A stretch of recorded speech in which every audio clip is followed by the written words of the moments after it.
আসসালামু আলাইকুম। সবাইকে স্বাগত জানাচ্ছি আমি নাইম ফাথম মুবিন। শুরুতে সংবাদ শিরোনাম। বাংলাদেশের সর্বশেষ গুরুত্বপূর্ণ আপডেট সংবাদে আপনাকে স্বাগত। শুরুতেই সংবাদ শিরোনাম, পরে বিস্তারিত। প্রথমেই জানাবো, সুনামগঞ্জে পাহাড়ি ঢলে তলিয়ে গেছে সড়ক, বন্যার আশঙ্কা। সুনামগঞ্জে উজান থেকে নেমে আসা পাহাড়ি ঢলে প্রতিনিয়ত বাড়ছে নদ নদীর পানি। আজ পাহাড়ি ঢলের পানিতে আবারও তলিয়ে গেছে বিশ্বম্বরপুর শক্তিয়ারকলা সড়ক এবং তাহিরপুর আনোয়ারপুর সড়ক। এতে সুনামগঞ্জ জেলার সঙ্গে তাহিরপুর উপজেলার সরাসরি সড়কপথে যোগাযোগ বিচ্ছিন্ন হয়ে গেছে। খোঁজ নিয়ে জানা গেছে, টানা 2 দিন ধরে সুনামগঞ্জ এবং ভারতের চেরাপুঞ্জিতে ভারী থেকে অতি ভারী বৃষ্টিপাতের ফলে ভারতের হিন্দুত্ববাদীরা বাঁধ ছেড়ে দেয়ায় বাংলাদেশে হু হু করে বন্যার পানি ঢুকছে। সেই সঙ্গে যোগ হয়েছে পাহাড়ি ঢলের পানি। এতে বিভিন্ন নতুন নতুন এলাকা বন্যার পানিতে তলিয়ে যাচ্ছে। ভোগান্তিতে পড়েছে লক্ষাধিক মানুষ। জানাবো, যুক্তরাষ্ট্রে প্রবাসী বাংলাদেশিকে গুলি করে হত্যা।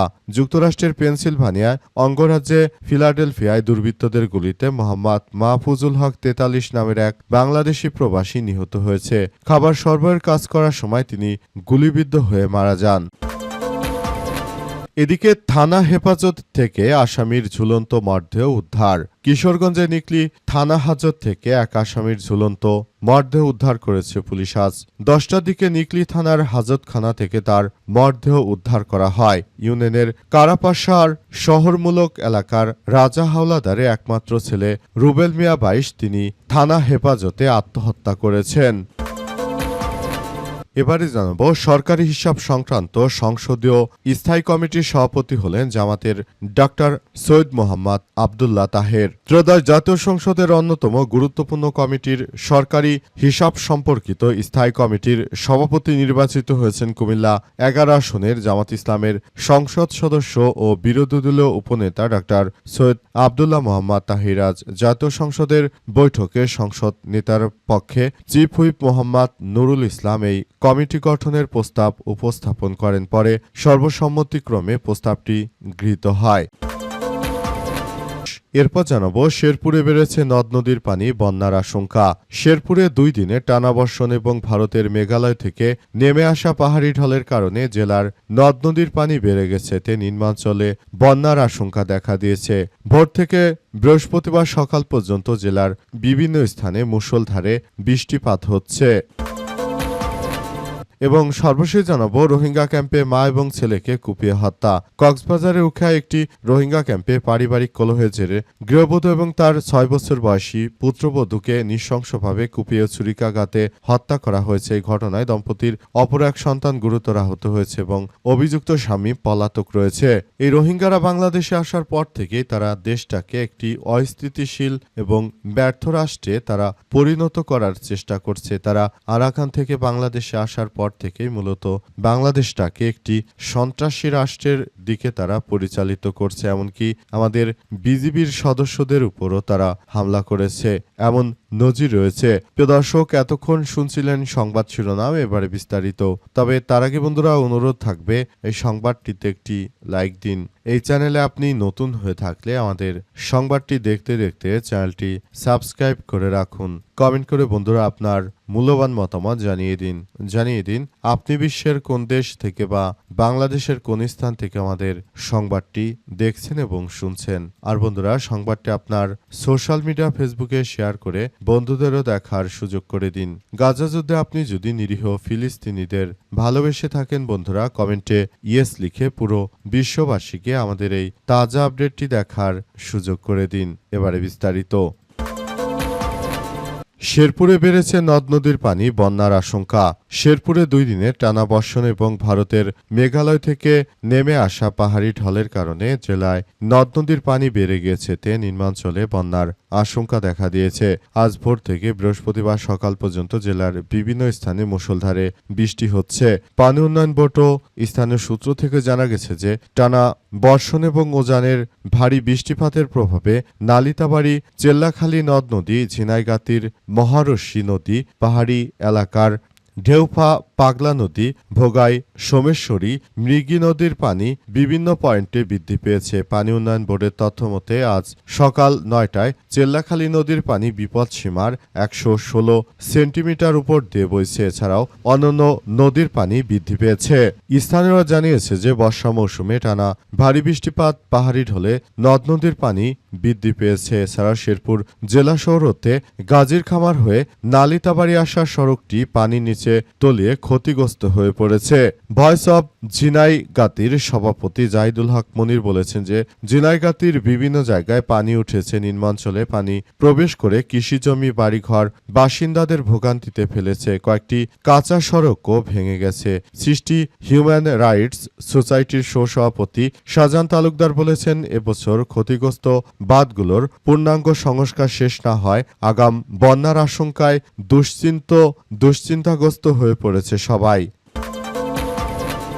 সরকারি হিসাব সংক্রান্ত সংসদীয় স্থায়ী কমিটির সভাপতি হলেন জামাতের ডাক্তার সৈয়দ আব্দুল্লাহ মোহাম্মদ তাহির। ত্রয়োদশ জাতীয় সংসদের অন্যতম গুরুত্বপূর্ণ কমিটিতে হিসাব সম্পর্কিত স্থায়ী কমিটির সভাপতি নির্বাচিত হয়েছেন কুমিল্লা ১১ আসনের বাংলাদেশ জামাত ইসলামের সংসদ সদস্য সৈয়দ আব্দুল্লাহ মোহাম্মদ তাহির। তিনি এটি নির্বাচিত হয়েছেন।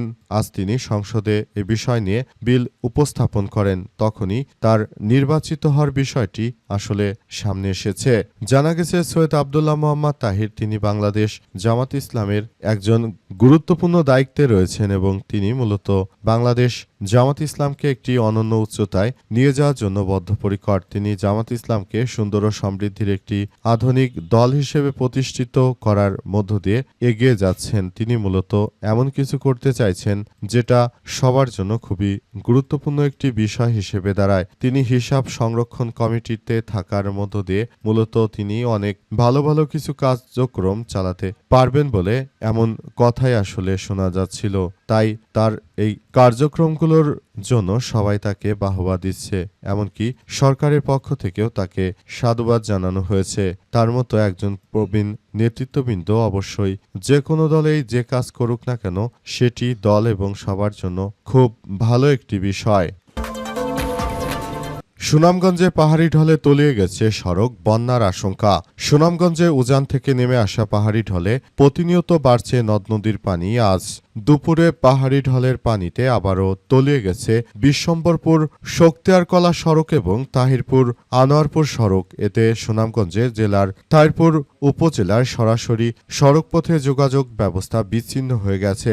খোঁজ নিয়ে জানা গেছে যে টানা 2 দিন ধরে সুনামগঞ্জ ও ভারতের চেরাপুঞ্জিতে ভারী থেকে অতি ভারী বৃষ্টিপাত হচ্ছে। এতে জেলার সব নদ নদীর পানি দ্রুত বাড়ছে। আর ভারতের হিন্দুত্ববাদী কুখ্যাত সন্ত্রাসীরা তারা পানি ছেড়ে দিয়েছে। এর ফলে ভারতের চেরিপুঞ্জির পানি বাংলাদেশে হু হু করে ঢুকছে এবং সেই সঙ্গে যোগ হয়েছে পাহাড়ি ঢলের পানি। এতে তলিয়ে গেছে বিশ্বম্বরপুর উপজেলার শক্তিয়ারকলা সড়ক ও তাহিরপুর আনোয়ারপুরের সড়ক। এতে ভোগান্তিতে পড়েছে লাখ লাখ মানুষ। তাহিরপুর থেকে সুনামগঞ্জের উদ্দেশ্যে ছেড়ে আসা মামুনুর রহমান জাগো নিউজকে বলেছেন যে পাহাড়ি ঢলের কারণে মূলত এই ঘটনাগুলো আরো তীব্র থেকে তীব্র আকারে ঘটছে।